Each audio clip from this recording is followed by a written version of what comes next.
40 miles, that's the stretch from downtown Los Angeles to Long Beach, from central London to the edge of Kent, from the heart of Paris to the forests of Fontainebleau. Now, picture roots spanning that entire distance, not above ground where we could see them, but hidden deep beneath the Sahara Desert.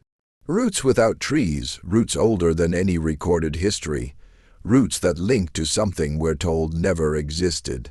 Back in 1981, a French geological survey team was drilling for water in southern Algeria when, at 127 feet, something stopped their equipment cold. They'd hit wood, petrified wood, running horizontally through bedrock that's supposedly been barren desert for 11,000 years. But here's where it gets stranger. That same wood signature appeared on their ground, penetrating radar for the next 43 miles, arranged in an almost perfect grid pattern. The official explanation: ancient riverbeds that somehow fossilized with geometric precision. The reality: no one wanted to ask what kind of trees could produce root systems spanning distances that would require canopies covering entire modern cities. If you want to understand the world that came before, hit subscribe. I cover forgotten history, suppressed archaeology, and the evidence hiding in plain sight every week. Now, let's talk about what's really buried under the Sahara, and why the deepest roots might lead to the tallest truth. The Sahara wasn't always sand. The establishment admits that much, though they frame it carefully. Between roughly 11,000 and 5,000 years ago, the region was green, humid. Rivers flowed where sand dunes now stand, lakes dotted the landscape, herds of animals roamed. They call it the African Humid Period, a neat little chapter in geological history with a clear beginning and a clear end. But the timeline they give us has a problem. The root systems discovered beneath the sand predate their African Humid Period by a margin that shouldn't exist if we're working with the accepted chronology. Carbon dating of the petrified wood from the 1981 Algerian survey returned results between 14,000 and 17,000 years old. That puts thriving megaflora in a region that was supposedly transitioning out of the last ice age under conditions far too harsh for large-scale vegetation. The deeper they drilled, the stranger it got. At 200 feet, they found a second layer, then a third at 340 feet. Each layer showed the same pattern: horizontal networks of petrified wood running in parallel lines intersecting at nearly perfect 90-degree angles. This wasn't a forest. Forests don't grow in grids. This was infrastructure, but infrastructure implies architecture. Architecture implies civilization, and civilization at that scale, in that location, at that time period, implies rewriting everything we've been taught about human history. So, the findings were published in a French geological journal in 1983, discussed briefly in academic circles, and then quietly absorbed into the footnote abyss where inconvenient discoveries go to die. Here's what they won't tell you in the textbooks. Those root systems, the ones stretching 40 miles in organized patterns beneath one of the most hostile environments on Earth, don't match any known botanical species. The cellular structure is wrong. The growth rings are wrong. The density is wrong. When Dr. Maurice Chatelain, a former NASA systems engineer, examined the core samples in 1991, he said the wood showed compression signatures consistent with artificial growth acceleration.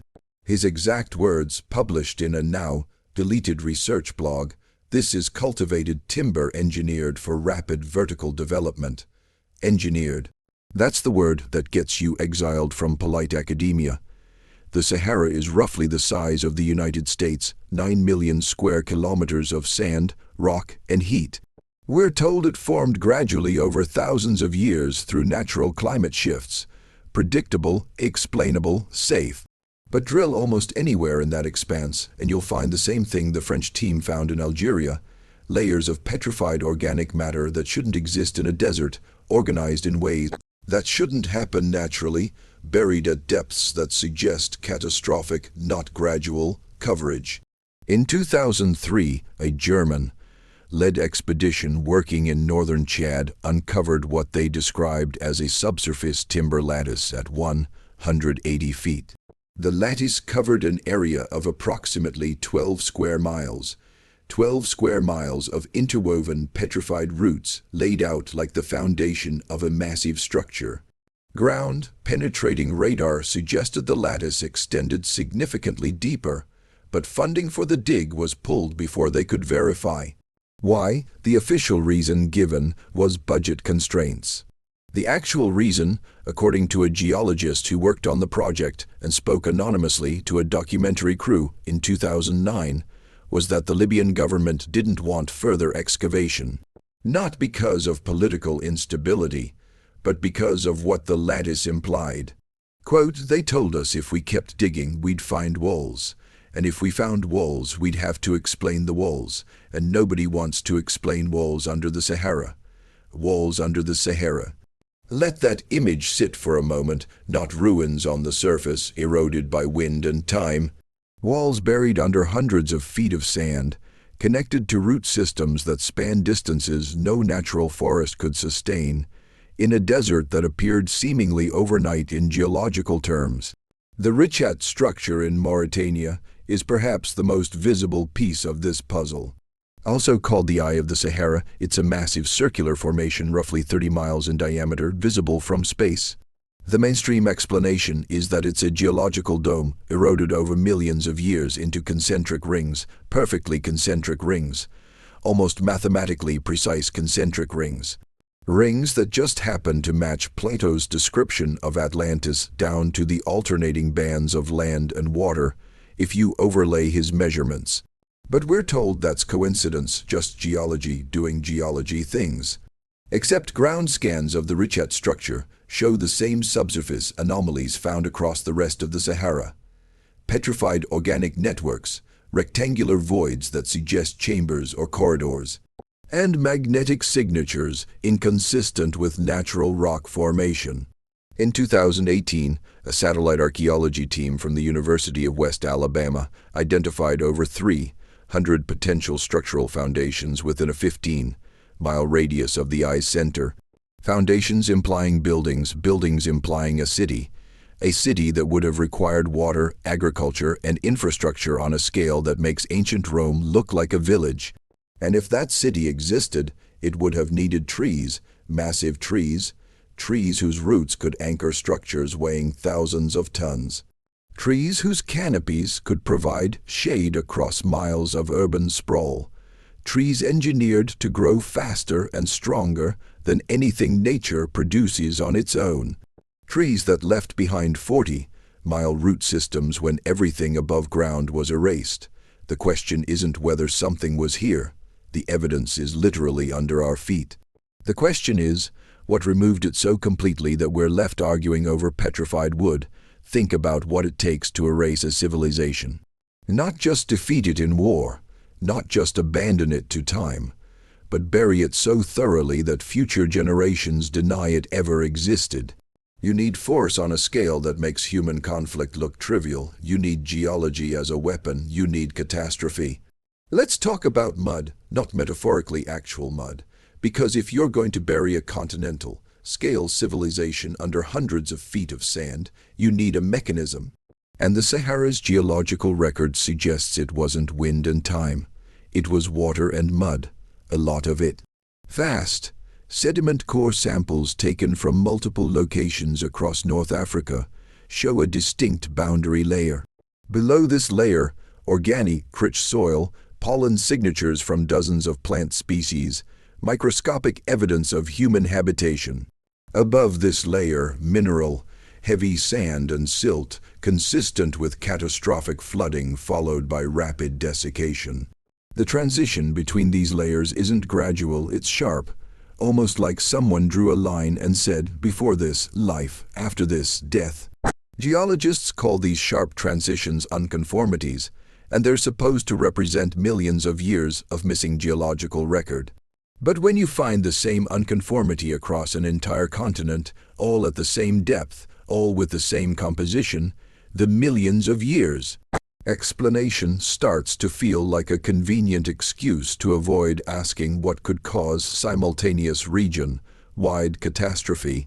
The mainstream timeline says the Sahara dried out slowly over 600 years as Earth's axial tilt shifted and monsoon patterns changed. A gradual transition predictable, nothing to see here. But that timeline can't explain why organic matter is found in perfectly preserved layers beneath sand rather than decomposed and scattered. It can't explain the petrification rate, which requires rapid burial under pressure and mineral-rich conditions.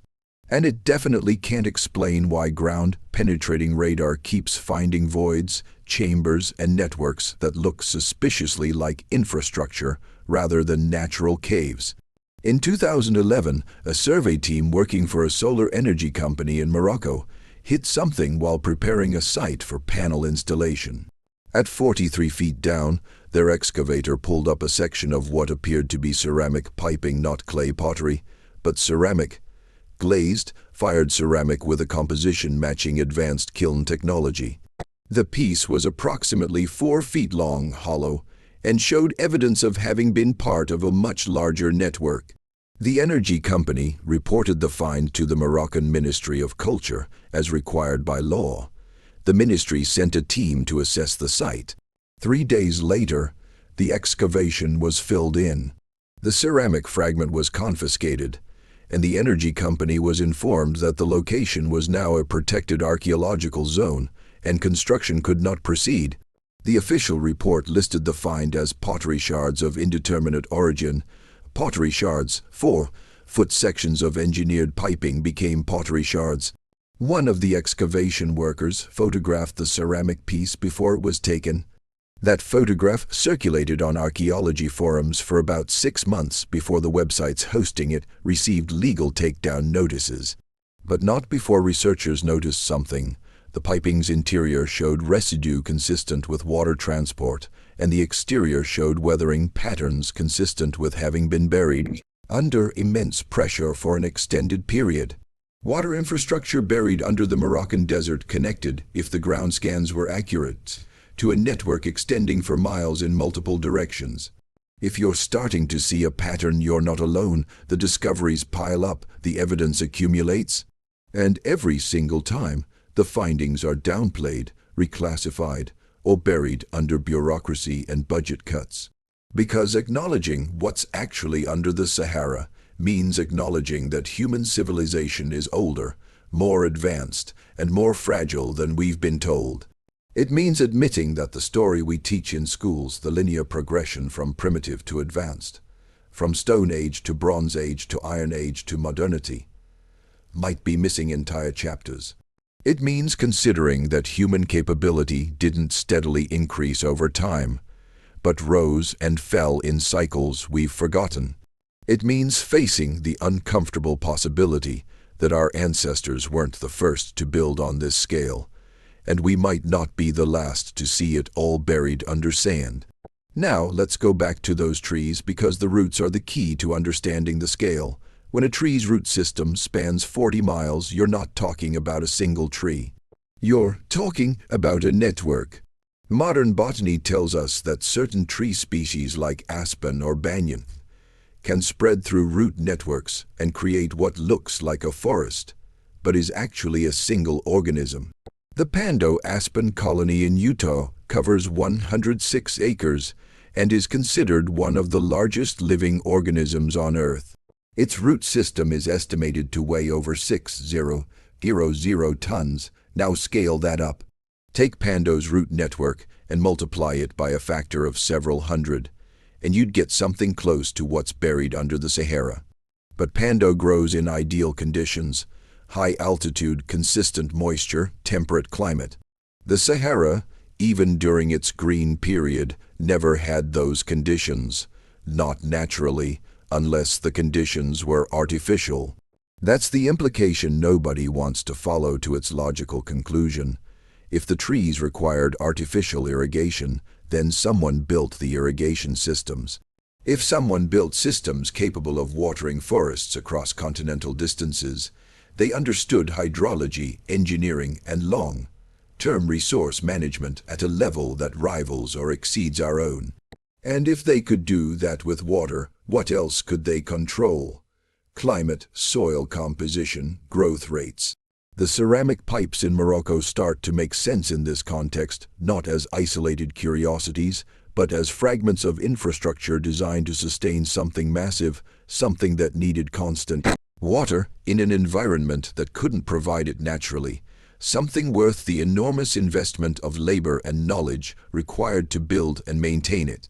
In 1977, a Soviet geological team working in the Libyan desert found something they called the gallery.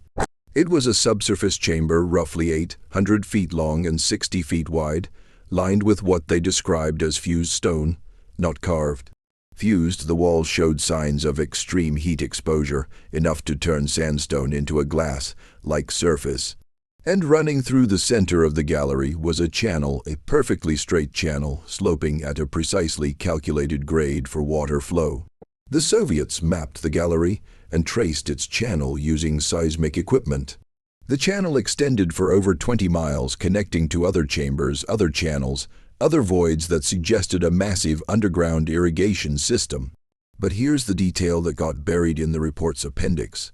Along the walls of the gallery, they found root impressions, petrified root impressions embedded in the fused stone, suggesting that whatever plants grew here were growing while the gallery was in use, while water was flowing, while something resembling a civilization was managing that flow. The Soviet report was classified in 1979. It resurfaced briefly in 1991 after the USSR collapsed, when a few Russian researchers tried to revisit the findings. By then, the coordinates for the gallery were disputed. Different reports gave different locations. Satellite imagery of the area showed nothing but sand, and when a French team tried to verify the site in 1998, they were denied permits by the Libyan government. The gallery, if it exists, is still down there along with its channels, its fused walls, and its root impressions, waiting. Petrification is a process. It doesn't happen overnight. For wood to become stone, it needs to be buried quickly, saturated with mineral-rich water, and subjected to pressure over time. The standard scientific estimate is that full petrification takes anywhere from 5,000 to 10,000 years under ideal conditions. But the petrified wood under the Sahara shows something unusual.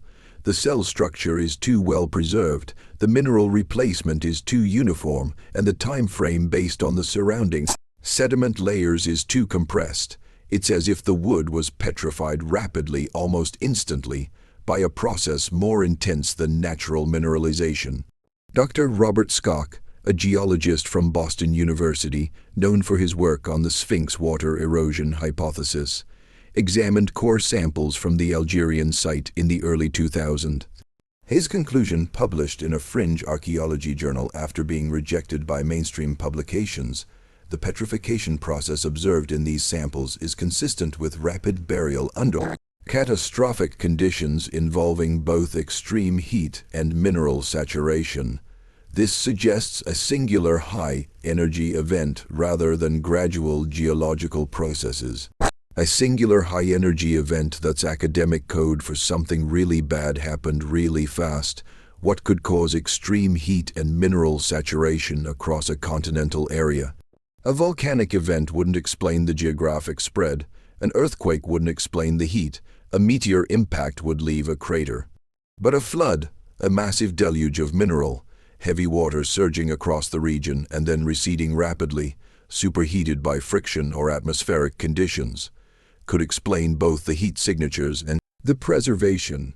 And if that flood was carrying mud, sediment, and debris from higher elevations, it could also explain how hundreds of feet of material ended up burying root systems, infrastructure, and entire cities in a geological eye blink.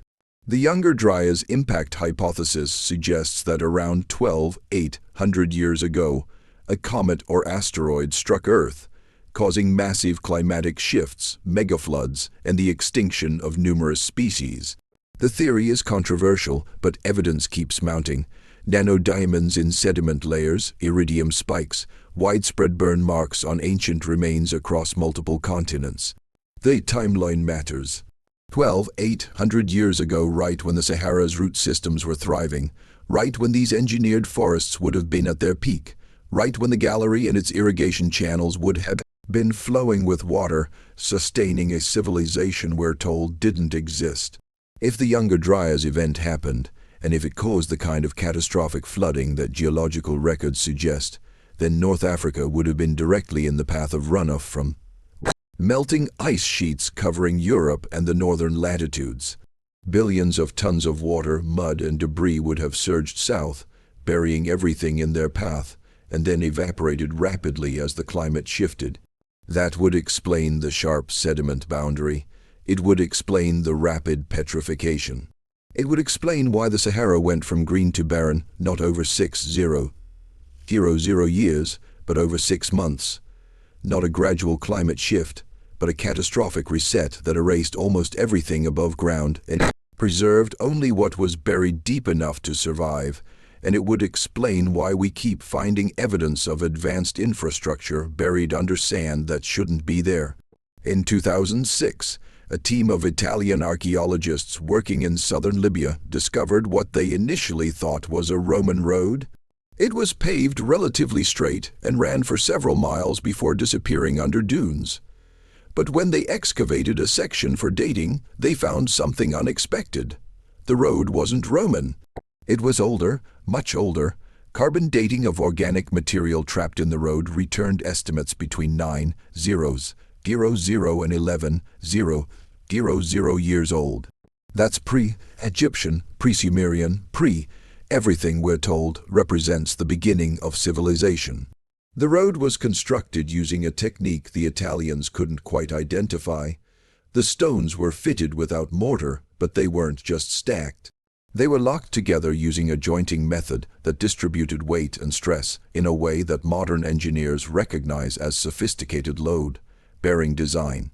Whoever built this road understood physics, material science, and long-term durability, and they built it in the Sahara thousands of years before the Sahara was supposed to be a desert. The Italian team wanted to follow the road to see where it led, but funding ran out. The site was backfilled, and the discovery was published in a regional archaeology journal that almost nobody reads. One road, one fragment of a network that likely connected cities, trade routes, and civilizations we're told didn't exist.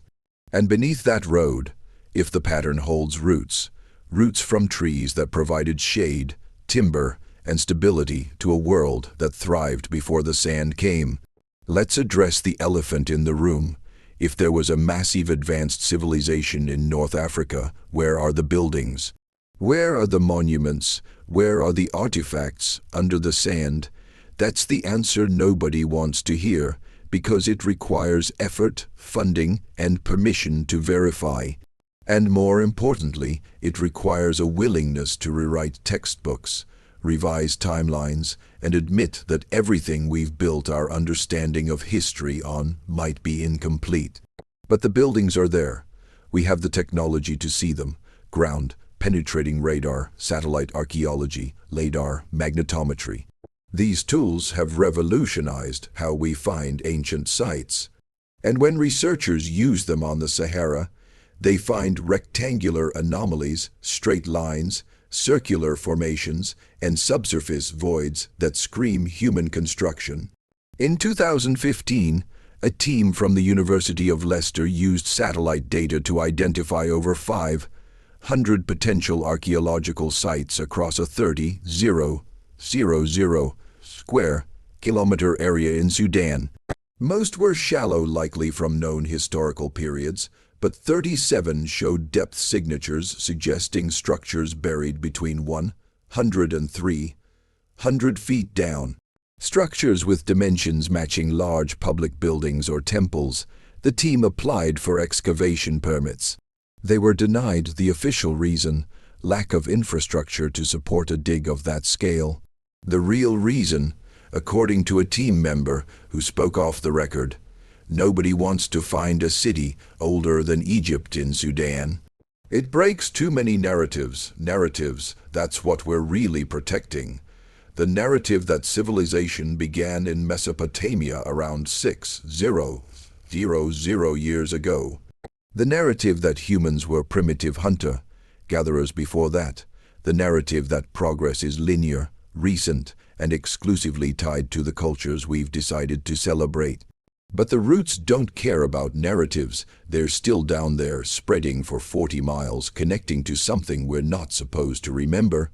Tartaria is a term that gets thrown around in alternative history circles, often with more speculation than evidence. But strip away the noise and focus on the core claim. There was a previous advanced civilization that existed globally, built monumental architecture, and was destroyed or suppressed from historical record. The name comes from old maps where vast regions of Asia were labeled Tartary or Grand Tartary. Mainstream historians dismiss this as a catch-all term for unexplored territory. But the maps show cities, borders, and infrastructure in regions that we're told were uninhabited or primitive during those time periods.